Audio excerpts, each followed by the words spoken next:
Estaba acolchada, con las ventanas cegadas, en la más completa oscuridad. Y los metían en tubos con las piernas y los brazos inmovilizados.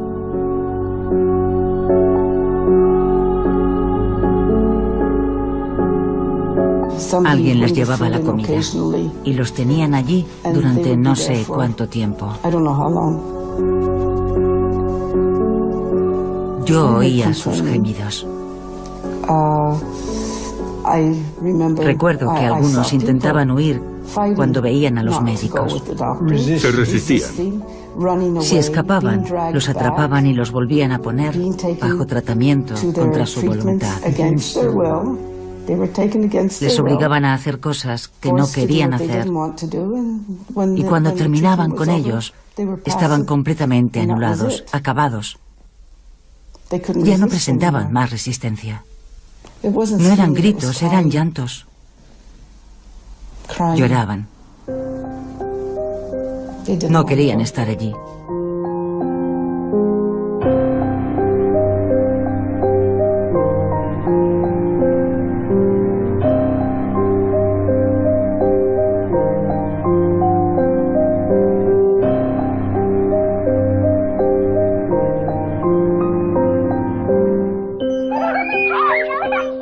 Terminaba la década de 1950, unos años en los que se pensaba que las guerras se habían terminado y se soñaba con un mundo en el que los niños pudieran vivir sin conocer la violencia. Gina Blaswell solo era una adolescente. La vida no la había tratado bien. Tras la muerte de su padre, su madre la abandonó en un orfanato. A los 16 años fue ingresada en el hospital Allan Memorial, en el departamento de psiquiatría de la Universidad McGill, en Montreal. Padecía una hepatitis aguda que le había causado una severa depresión. Gina creía que la iban a curar, pero cayó en las redes de un programa de alto secreto de la CIA estadounidense. El nombre en clave, MK Ultra. Con el pretexto de estudiar el cerebro humano, decenas de miles de cobayas involuntarias como Gina se convertirían en auténticas ratas de laboratorio. Lo más terrible es que les coaccionaban. Los médicos les decían, ¿es que no quieres curarte? Para eso estamos nosotros aquí. Y naturalmente los pacientes les creían. Por supuesto que querían curarse y volver a sus casas. Pero eso no fue en absoluto lo que pasó. MK Ultra es un programa que ha conmocionado a todo Estados Unidos, incluso a su presidente. Estados Unidos ofrece sus más sinceras disculpas. Financiados por la CIA, médicos y científicos acosaron a negros, a indigentes y a desvalidos. Los encerraban en prisiones, en hospitales, en barracones e incluso en orfanatos. Y contra su voluntad, los convertían en robots humanos. Su objetivo era borrar su memoria, encontrar un medio para hacer confesar al enemigo, fabricar una máquina humana dispuesta a matar contra su voluntad. Gina Blaswell fue una de esas ratas de laboratorio. El médico me dijo que quería borrar mis recuerdos, haciéndome dormir durante un mes. Que yo ya no tendría en absoluto recuerdos ni pensamientos para que él pudiera trabajar sobre mi cerebro. Yo estaba... Como un zombi, estaba completamente anulada. Me inyectaban medicamentos y yo tenía muchas convulsiones. Ya no controlaba mi cuerpo. Me colgaba la lengua, los ojos me daban vueltas. Yo fui testigo de todo eso. Y yo les suplicaba, por favor, ¿qué me están haciendo? Denme un antídoto. Y ellos me respondían, no, no podemos darte nada porque necesitamos ver cuánto tiempo dura esto. Gina permaneció secuestrada durante varios periodos en el interior del psiquiátrico. Entre dos de sus estancias allí conoció a Ralph. Fue él quien la ayudó a salir. Pero a Gina le persiguen sus recuerdos. A veces pasaba a la habitación que había al lado de la mía y allí solo había personas metidas en tubos, con las piernas y los brazos inmovilizados y con auriculares en sus cabezas. Se agitaban en sus camas y el sonido nunca paraba, nunca. Y después los desataban y les daban sesiones de electrochoques. Eso se llama sometimiento psíquico. Escuchaban grabaciones que se repetían una y otra vez. Una cinta con información repetitiva, con órdenes constantes y con diferentes niveles de intensidad. Entraba por sus oídos y subía hasta su cerebro. Y no paraba nunca.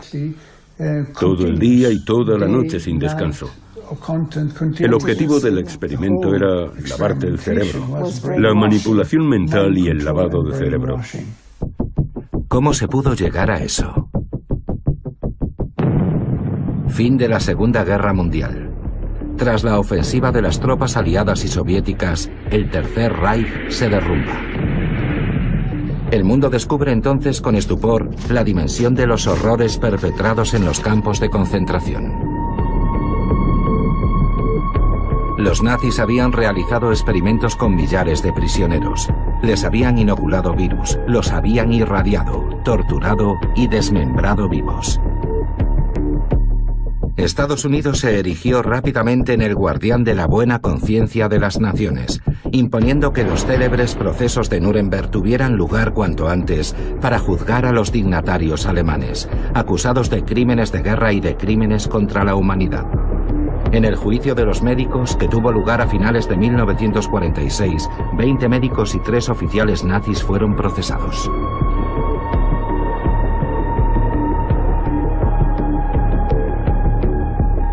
Guilty or not guilty?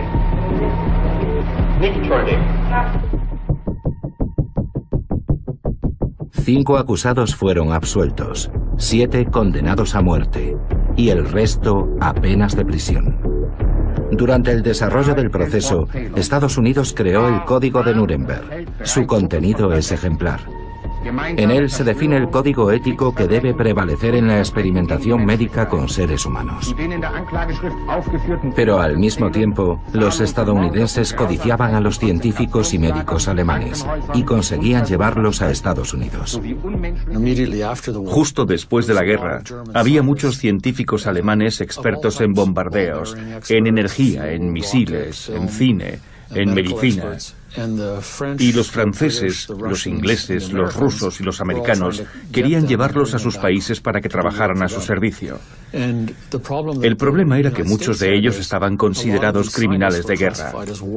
El Departamento de Estado no quería concederles visados, de forma que no podían entrar en Estados Unidos. Entonces se iniciaron una serie de programas. El más famoso fue la Operación Paperclip. Gracias a ellos, muchos científicos alemanes fueron expatriados, eludiendo la exigencia de un visado del Departamento de Estado. Los americanos se aprovechan de los conocimientos de esos alemanes para realizar experimentos en muchos lugares, especialmente en aquellos países que consideraban que estaban bajo su control. Fue así como entre 1946 y 1948 en Guatemala inocularon el virus de la sífilis a cientos de soldados, prostitutas, presos e incluso niños. El resultado, 83 muertos. Por ese acto, Estados Unidos sería condenado.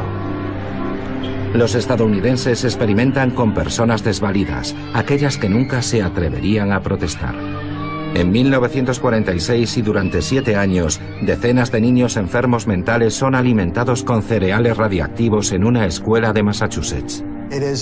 Es una terrible contradicción, una inmensa paradoja ver a Estados Unidos realizar aquellos peligrosos experimentos justo después de la guerra, después de haber llevado a los médicos nazis ante el Tribunal de Nuremberg en 1946 y 1947.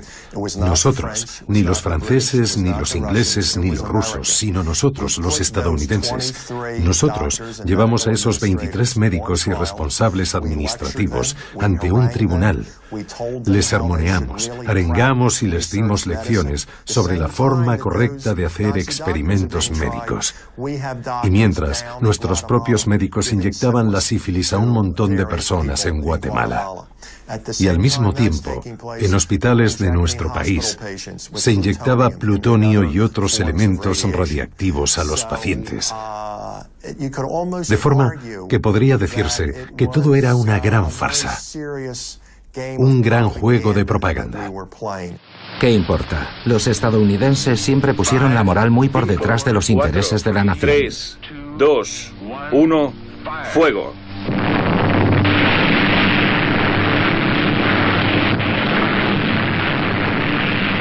Y cuando termina la guerra, la prioridad absoluta es la tecnología nuclear. El ejército de Estados Unidos está al mando. Desde 1946 realiza pruebas a gran escala, sobre todo en el atolón de Bikini. Para constatar los efectos de la radiactividad, utilizan soldados.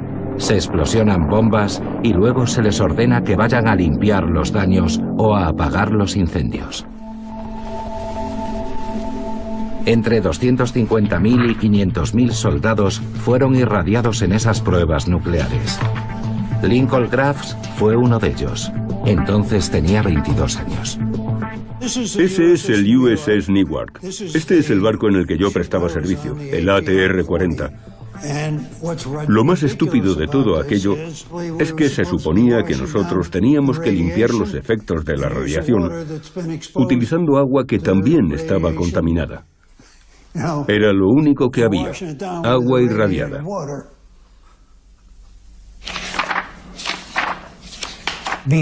Antes de que nos enviaran a Bikini, todos debíamos firmar un contrato que era básicamente el juramento de que no le contaríamos a nadie lo que habíamos visto u oído durante nuestra misión. Los soldados son las cobayas perfectas, son disciplinados e ignoran por completo el riesgo que corren. No disponíamos absolutamente de ninguna protección. Yo usaba el mismo mono que llevaba todos los días y seguí llevando la misma ropa el día que dejé la marina. La radiación es invisible. No tiene sabor ni olor y es silenciosa. Por eso es complicado establecer una relación, incluso convencer a la gente de que había estado expuesta a ella. Además, las células infectadas siguen en tu cuerpo, causando estragos. Nunca mueren. Tras su experiencia en el atolón de Bikini, Lincoln tuvo que ser hospitalizado en más de una ocasión. Su salud empeoró y la radiación afectó a toda su descendencia. Mi hija nació poco tiempo después de que yo volviera de Bikini. Durante toda su adolescencia sufrió problemas endocrinos y tuvieron que extirparle la mitad del páncreas a los 20 años por culpa de un tumor. Murió a causa de un tumor cerebral maligno a los 46 años. También tuvo una hija que nació con un pie deforme. Mi hijo menor padece la enfermedad de Addison. Y mi hijo mayor es bipolar. ¿No le parece que es demasiado para una sola familia? Por su parte, la CIA no permanecía con los brazos cruzados. Con la excusa de la Guerra Fría, atacó ciudades enteras. En 1950, un barco de guerra propagó una enfermedad infecciosa fumigando sobre la bahía de San Francisco. 11 personas fueron hospitalizadas y una murió de neumonía. Y no se trata de ficción. Todos esos experimentos han sido revelados por documentos desclasificados recientemente. La CIA quería llegar aún más lejos. Lo que más le interesaba era la manipulación mental, y quería hacer experimentos a gran escala, pero para hacerlo necesitaba dinero. En 1951, la guerra de Corea será la excusa ideal, y la CIA acusa a los coreanos y a sus aliados chinos de poner de su parte a prisioneros de guerra estadounidenses mediante técnicas de lavado de cerebro. No se puede perder más tiempo. La CIA consigue el dinero y lanza los proyectos Artichoke, Bluebird, y después, en abril de 1953, MK Ultra. Al mando del programa está Sidney Gottlieb. Es el hombre idóneo para el trabajo. Es psiquiatra y especialista en armas químicas. Se le conoce como el hechicero negro. Desde comienzos de la década de los 50 hasta los años 70, el gobierno federal, a través del ejército de tierra, del aire, de la marina y de la CIA, realizó todo tipo de experimentos. Dar LSD a ciudadanos que no sabían qué es lo que estaban tomando. Encerrar personas en celdas acolchadas en aislamiento absoluto. Experimentos de hipnosis y radiación. Armas biológicas y armas químicas.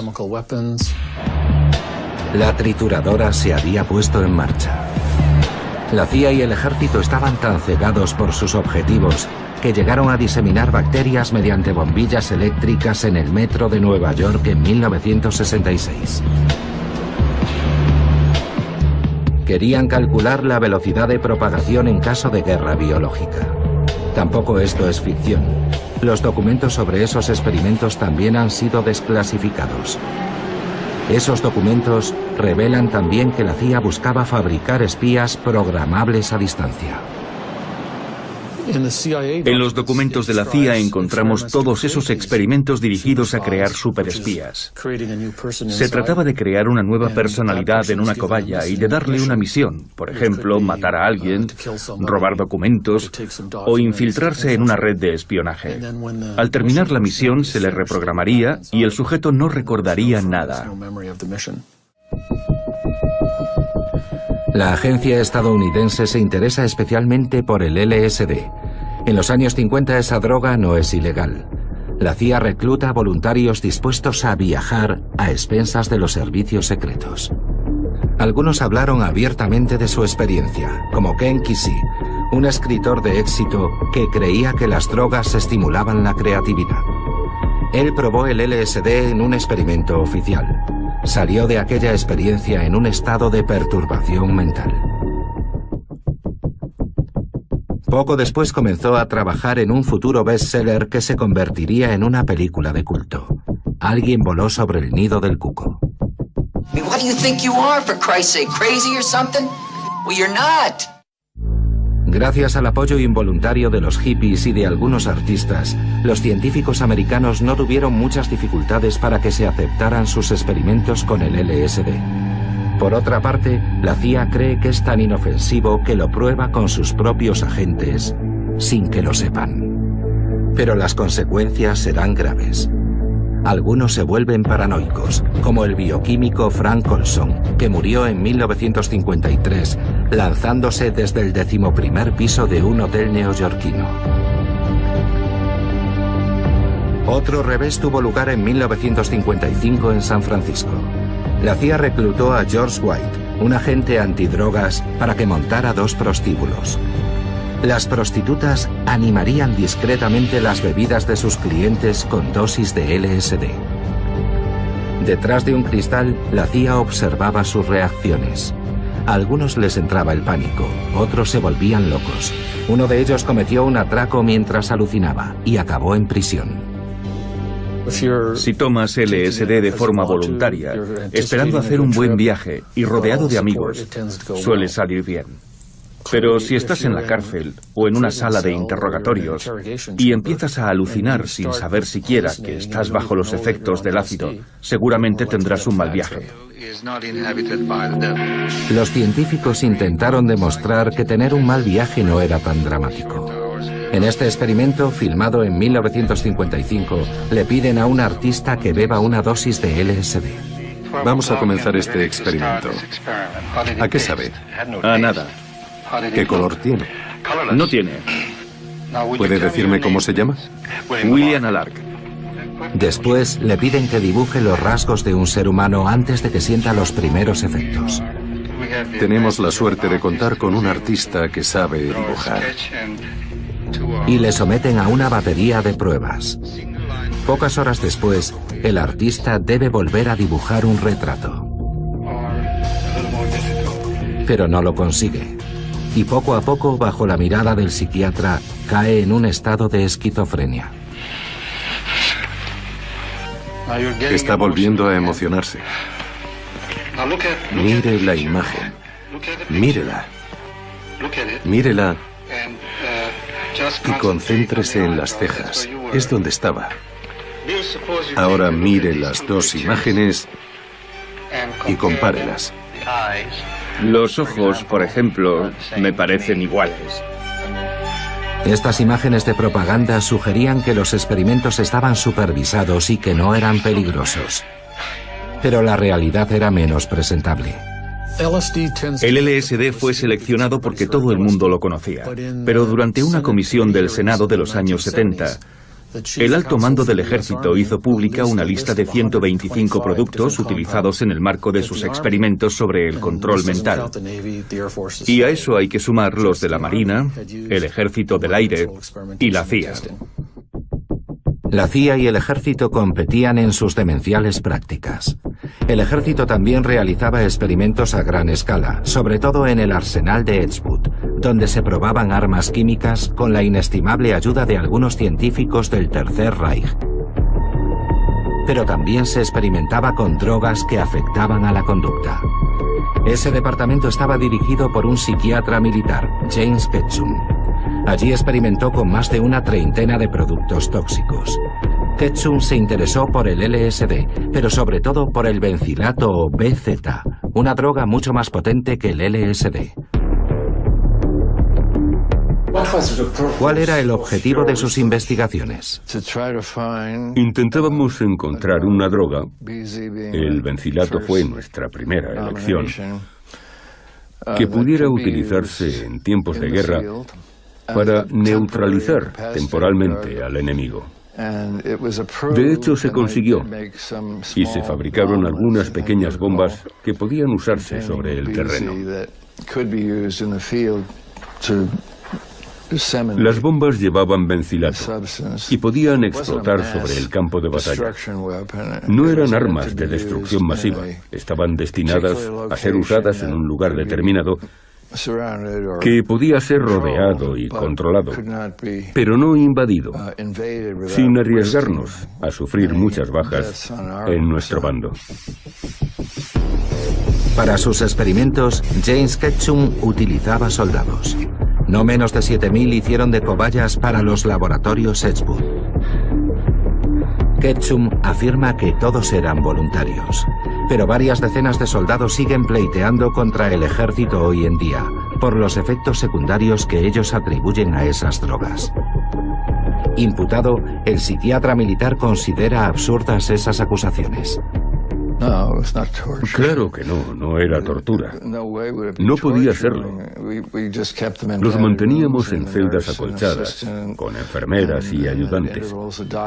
Y los médicos supervisábamos cómo estaban y cuáles eran los efectos. Los voluntarios estaban muy contentos de participar. Nosotros teníamos que seleccionar a 3 o 4 entre todos los que se presentaban. Y todo eso duró 20 años. En Nueva York hemos encontrado a uno de los soldados que participó en los experimentos de James Ketchum. Se llama Tony Mannheim y en 1958, cuando fue reclutado, su superior le propuso participar en pruebas de equipamientos militares a cambio de más permisos. Él firmó un acuerdo, pero no fue informado de lo que iba a probar. Cuando llegamos, nos invitaron a una especie de copa de bienvenida para conocer al personal de la base de Edgewood que realizaba las pruebas. Pero ninguno de nosotros sabía, y deberíamos haberlo sabido, que había drogas en las bebidas. Así que fue muy desconcertante sentir los efectos de esos productos que atacaban nuestro cerebro, fuera LSD u otra cosa. El objetivo de todo eso era ver si nos producía una sensación de paranoia o nos desorientaba.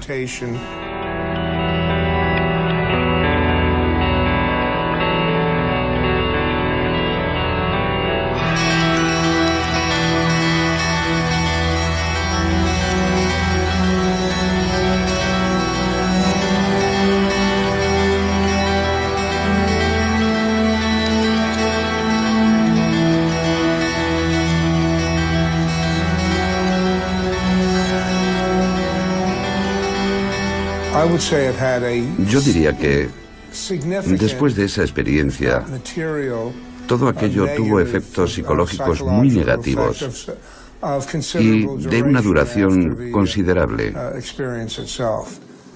¿Durante cuánto tiempo? Años, de meses a años, más que días y semanas. Ketchum afirma que los ensayos se realizaban bajo una estrecha supervisión y que su propio equipo nunca había cuestionado la ética de sus experimentos.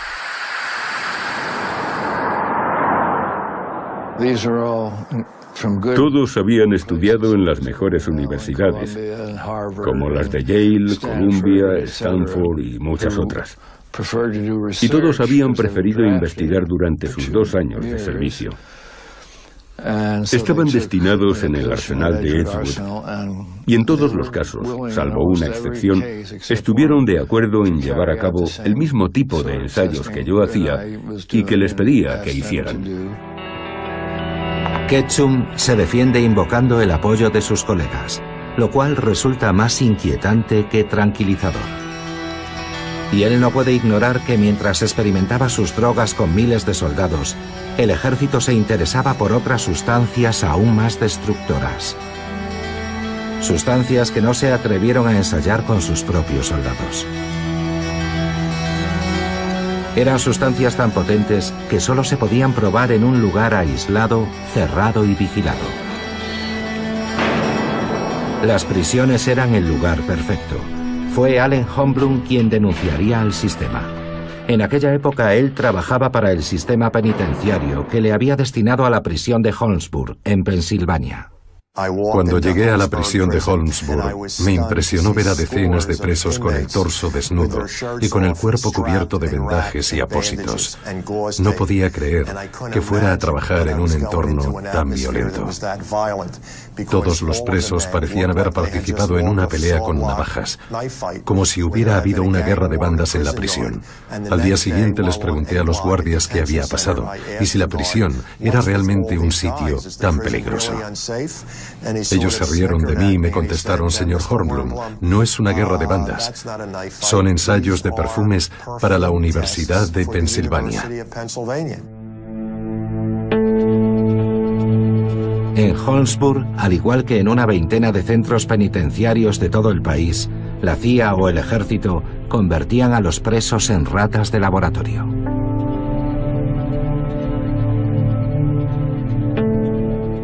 Los experimentos iban desde aplicar sustancias inocuas como el chocolate para ver si producía granos, hasta la utilización de productos extremadamente peligrosos, suministrados bajo la supervisión de los médicos.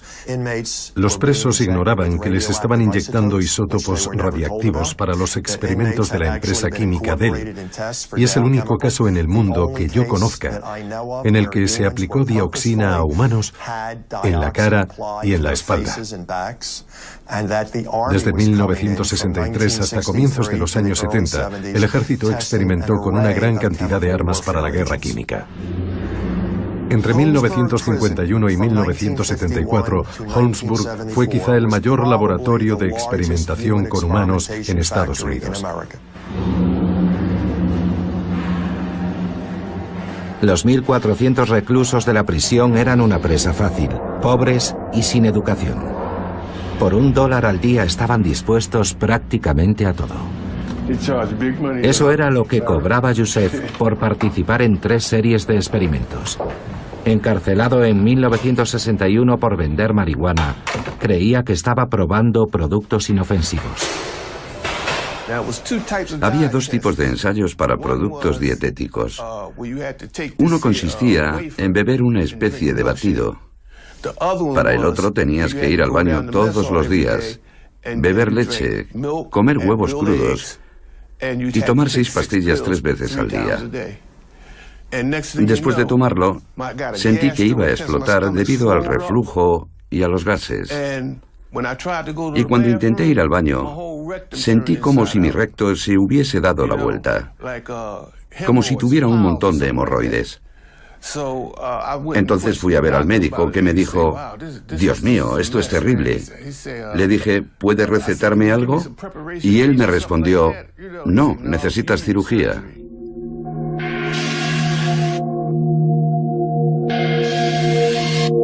Tras los muros de la prisión, los servicios estadounidenses se sienten todopoderosos. No existen límites para ellos.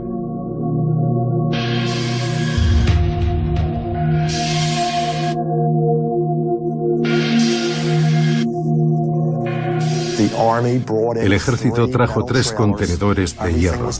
Estaban acolchados por dentro. Los dejaron entre los bloques G y H y empezaron a administrar dosis muy fuertes de atropina, de escopolamina, de bencilato y otros psicotrópicos. Los reclusos pensaban que eran lo bastante duros como para entrar en los contenedores y salir de allí por su propio pie. Pero cuando salían eran como animales, estaban muy violentos. Un tipo casi arrancó la puerta de uno de los contenedores, intentando huir.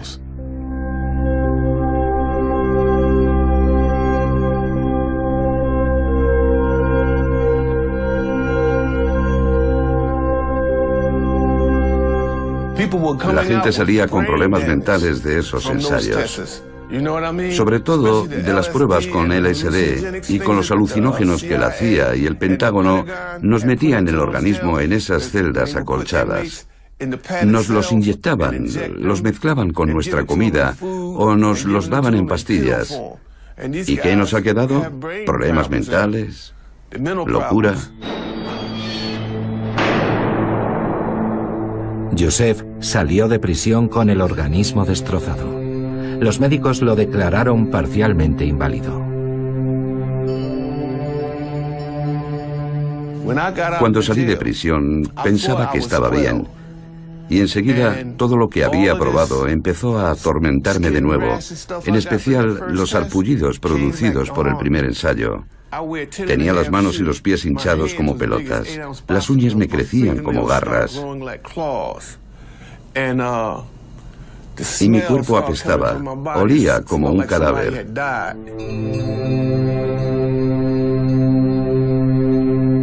Desde entonces hasta hoy, mi vida ha sido una calamidad.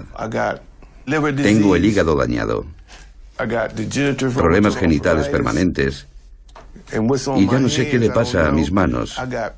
Siento hormigueo en los pies. Tengo cáncer de próstata. Es un auténtico infierno. Mientras el ejército reclutaba principalmente en las prisiones, la CIA merodeaba por los hospitales. Había prometido una recompensa para quien lograra transformar a un ser humano en un robot. Más de 20 años después de que el programa MK Ultra finalizara, sus víctimas denunciaron lo lejos que la CIA estaba dispuesta a llegar para lograr su objetivo. Esta mujer, Claudia Mullen, declaró ante el comité encargado de evaluar los daños infligidos a las víctimas. Me convertí en un peón en manos del gobierno. El objetivo era someterme y crear al espía ideal con la ayuda de productos químicos. Utilizaban irradiación, drogas, hipnosis, electrochoques, inmersiones en bañeras llenas de agua, privación del sueño, lavado de cerebro y abusos verbales, psíquicos, emocionales y sexuales. Fui explotada durante casi 30 años de mi vida y la única explicación que recibí fue que el fin justifica los medios y que servía a mi patria en su valeroso esfuerzo por luchar contra el comunismo.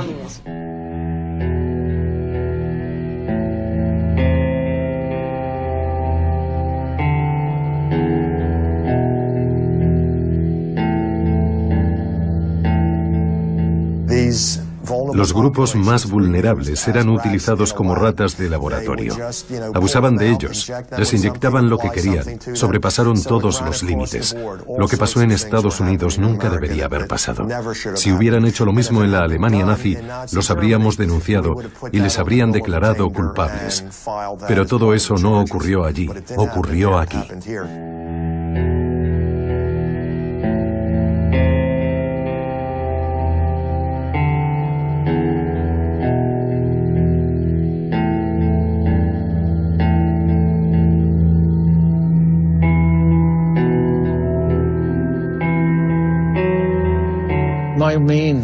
Lo que me parece más indignante no es la actitud del ejército o de la CIA, sino la de los propios psiquiatras.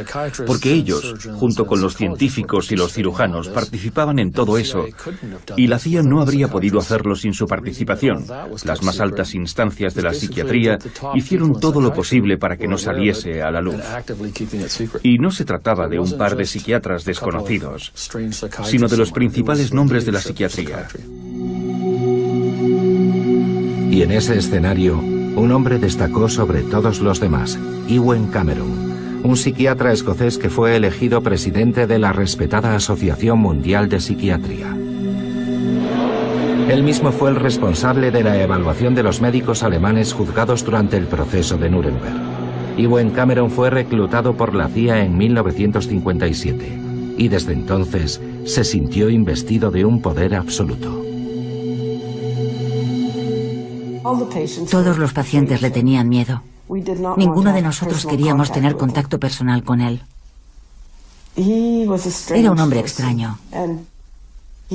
Él representaba el sufrimiento. En el Hospital Allen Memorial, en el departamento psiquiátrico de la Universidad McGill, que él mismo fundó en Montreal, Ewen Cameron experimenta más allá de lo soportable. Sus cobayas eran encerradas en habitaciones negras acolchadas. La reputación del prestigioso psiquiatra servía de cebo para sus futuras víctimas. Había allí una niña de 13 años que parecía normal. La única razón por la que estaba allí era que se ponía nerviosa cuando tenía que hacer un examen. Los médicos le sugirieron que viera al Dr. Cameron para que la ayudara. La ingresaron y aquella fue la última vez que la vi. También había un chico, nunca decía nada. Se pasaba todo el día apoyado en la pared mirando sus pies. Otros se quejaban de dolorosas y constantes jaquecas. No recordaban quiénes eran ni qué hacían allí. Las cobayas eran inducidas a un coma artificial que duraba varias semanas y recibían dosis masivas de electrochoques mientras una grabación con órdenes se repetía una y otra vez. Drogas, hipnosis, privación del sueño, lo probaron todo. Algunos perdieron la capacidad de hablar, sufrían incontinencia y ya no reconocían ni a sus propios padres. ¿Cree que murió gente allí? Sí. Por supuesto. ¿Por qué dice eso? Muchos desaparecieron y otros se suicidaron. Y cuando Gina intentó encontrar a algunos pacientes ingresados en aquella época, no encontré a nadie. No encontramos a nadie. Ni rastro. Hubo muertos en muchos lugares, y gracias al valor de algunos denunciantes, se conocieron públicamente las dimensiones del desastre.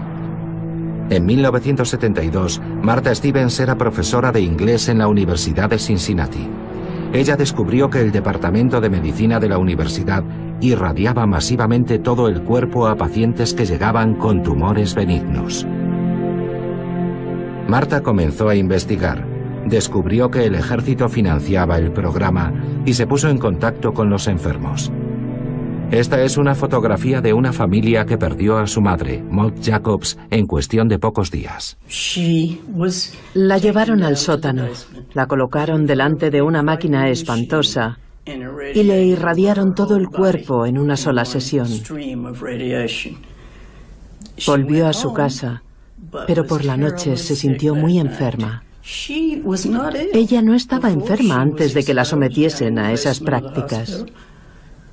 Y sin embargo, murió 3 semanas después de haber estado allí abajo.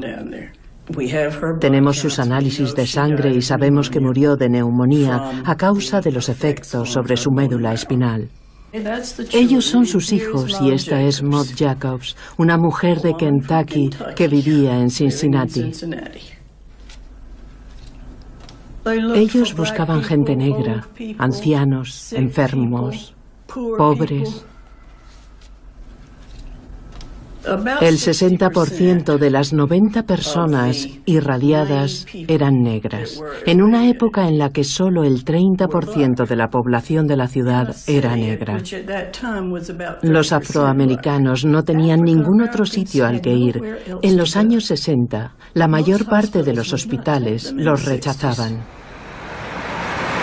Al menos 90 hombres y mujeres fueron hospitalizados en el sótano del Centro Médico de la Universidad de Cincinnati entre 1960 y 1972. 21 de ellos murieron en el plazo de 3 o 4 semanas. El doctor Eugene Sanger, un radiólogo reputado, dirigía el departamento. Un patriota, diría yo, que pensaba que hacía lo correcto por su país. Yo creo que él creía que algunas personas debían sacrificarse para comprender cómo protegernos durante una guerra nuclear. Durante el pleito que pusimos a los investigadores, la juez los comparó con lo que había pasado durante el Tercer Reich.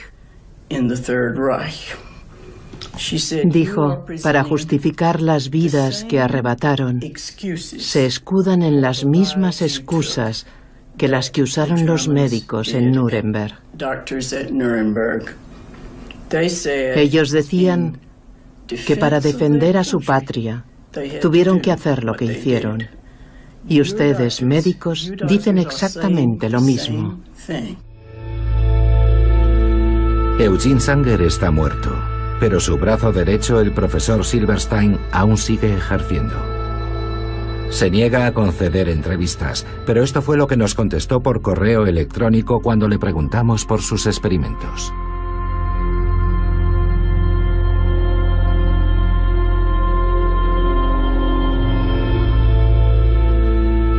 Es una extraña afirmación, considerando que la Universidad de Cincinnati fue condenada a indemnizar a las familias con $5 millones. Pero la CIA no se paró ahí. Los informes secretos revelarían más experimentos inimaginables. Hay gente que cree que todo eso ocurrió y otra que no. Y hay un intenso debate entre los dos bandos. A mí lo que me interesa es lo que dicen los documentos. Y los documentos describen exactamente, al igual que diversas publicaciones en revistas médicas, que se implantaban electrodos en el cerebro de los pacientes y que los activaban a distancia mediante un transmisor con el propósito de cambiar el comportamiento de las personas, que reaccionaban con violencia, golpeando la pared o con apatía, cuando minutos antes estaban normales o tocando la guitarra. Hay fotos publicadas en libros y revistas. En ellas vemos gatos y monos, pero también a hombres a los que habían colocado electrodos en el cerebro para controlar su conducta a distancia. Es un hecho científico demostrado. Colin Ross se refiere a los intentos de crear seres humanos controlados a distancia. La CIA estaba especialmente interesada en el trabajo de un científico español, el doctor Delgado, que realizó sus primeros experimentos con un toro. Al principio el animal está relajado en la plaza y embiste contra el capote que agitan delante de él. Después le implantan al toro un receptor en el cerebro. Poco después, cada vez que embiste, un impulso eléctrico hace que se detenga repentinamente. Los documentos desclasificados muestran que se usaron sistemas más sofisticados en el cerebro de seres humanos, como en el caso de esta niña. Muy sonriente, su conducta se torna de repente violenta cuando el transmisor se activa.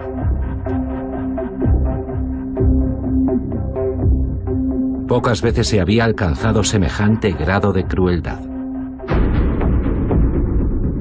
¿Cómo se puso fin a esos absurdos experimentos?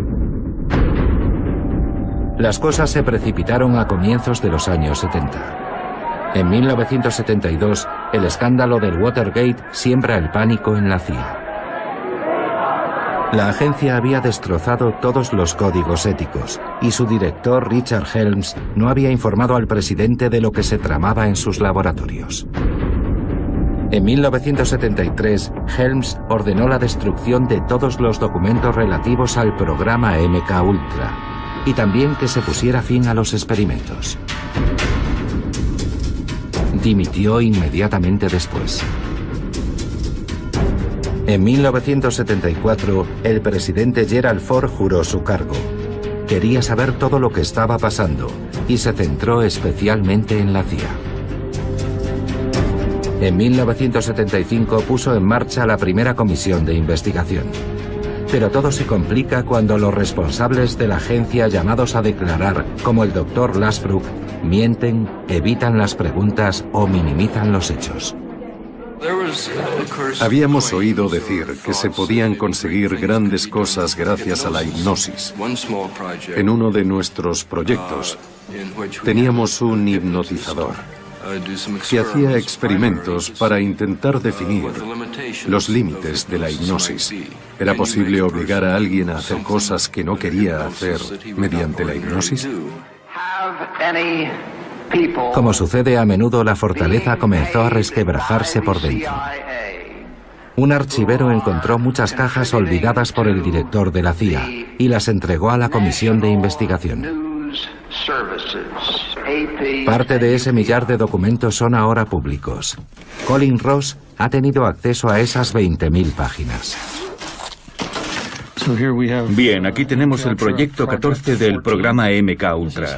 Así son estos documentos. Hay muchas páginas donde no hay gran cosa. La gran mayoría son informes financieros. Este está firmado por Sidney Gottlieb, el responsable del programa. Hay muchas cosas que han suprimido. Estos documentos son solo una gota de agua en el océano de los experimentos, pero demuestran que la CIA había puesto en marcha al menos 149 programas, en los que colaboraban 80 instituciones, incluidas algunas de las universidades más importantes de Estados Unidos. La aparición de los documentos obligó al Senado a abrir varias investigaciones.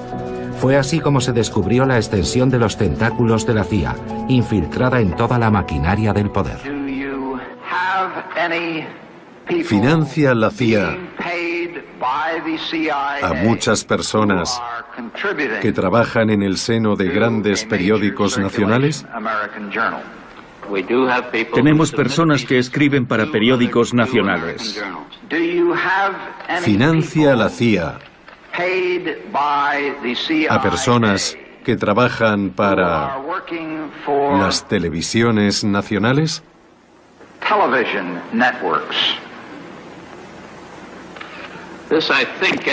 Preferiría hablar de ese tipo de detalles en otro contexto. Richard Helms, el hombre que siempre prefirió la oscuridad a la luz, tuvo que dar explicaciones públicamente. La persona que había dirigido los proyectos más nauseabundos mostró una indiferencia repugnante. Si poseemos armas bioquímicas o químicas, efectivamente, estas pueden ser usadas de forma ofensiva o defensiva. Cuando dice de forma ofensiva incluye obviamente el hecho de matar personas, ¿verdad? Efectivamente, tienen capacidad para matar si se utilizan para eso. Todo está ahí, sin límites. Misiones ilegales, secretos, intimidación, acoso. Richard Helms lo pasó mal, pero no se presentó ningún cargo contra él. Justificó sus actos en nombre del interés nacional. Una actitud que volvemos a encontrar en James Kepchum, el psiquiatra militar. Cientos de exsoldados traumatizados por sus experiencias le han demandado, pero él sabe que no corre ningún peligro. En Estados Unidos, quien actúa en nombre del Estado se encuentra protegido. Yo me sentía muy feliz con lo que hacíamos, orgulloso incluso. En aquella época obtuvimos resultados. Pienso que el precio mereció la pena.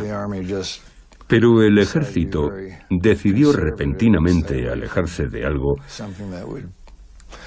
que podía levantar críticas en muchas partes del mundo. Prefirieron no arriesgarse.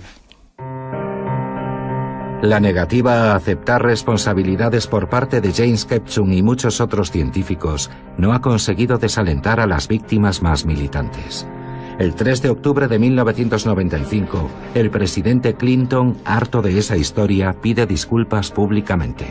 Habían pasado 23 años desde que se cerrara el programa MKUltra y más de 40 años desde los ensayos nucleares. Miles de experimentos gubernamentales tuvieron lugar en hospitales, universidades y bases militares de todo el país. En demasiados casos no se pidió ningún acuerdo formal. Ocultamos a los americanos los efectos de aquello a lo que se sometían. Y más allá de las propias cobayas, ese engaño también afectó a sus familias y a toda la nación.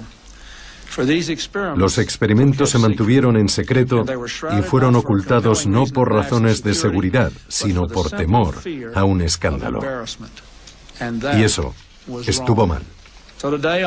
Hoy, por lo tanto, en nombre de una nueva generación de políticos y de una nueva generación de ciudadanos americanos, Estados Unidos de América presenta sus más sinceras disculpas a los ciudadanos que fueron víctimas de esos experimentos, a sus familias y a sus comunidades. Muchas gracias. Cerrado en 1973, el programa MKUltra fue un fracaso, como demostraron muchas investigaciones. Pero sin duda, la CIA pensaba de otra manera, porque se inspiró en el trabajo de Ewen Cameron para redactar este manual de interrogatorios.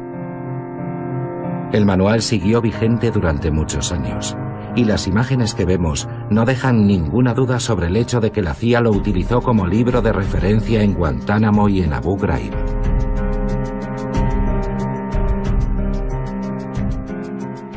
Estoy convencido de que todavía hoy las técnicas de control mental siguen siendo utilizadas por todos los servicios secretos del mundo.